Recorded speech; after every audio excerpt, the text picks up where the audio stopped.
Hi everyone. విశాఖపట్నంకు ప్రపంచ స్థాయి గుర్తింపు, జియో పార్క్ హోదా వివరాలివే. విశాఖపట్నంకు అరుదైన జియో పార్క్ హోదా దక్కే అవకాశం కనిపిస్తుంది. దేశంలో 6 ప్రాంతాలను జిఎస్ఐ గుర్తించింది. ఇందులో విశాఖపట్నంకు చోటు దక్కింది.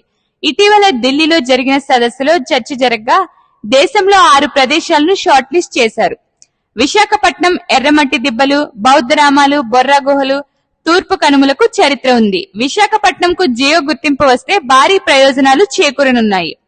మన దేశంలో 6 ప్రదేశాలను జియోలాజికల్ సర్వే ఆఫ్ ఇండియా గుర్తించగా వాటిలో జబల్పూర్ జియో పార్క్, సిక్కిం మయోలీలో పోషిల్ పార్క్, కేరళ వర్కల జియో పార్క్, రాజస్థాన్ లో రామ్నగర్ జియో పార్క్, లద్దాఖ్ లో లామయూరు మ్యూజియం, విశాఖపట్నం అర్బన్ జియో పార్కులు ఉన్నాయి. ఈ ఆన్లైన్, ఆఫ్లైన్ ఫౌండేషన్ కోర్సులకు మా క్యాంపస్ నందు అడ్మిషన్లు జరుగుచున్నవి. Please subscribe our channel.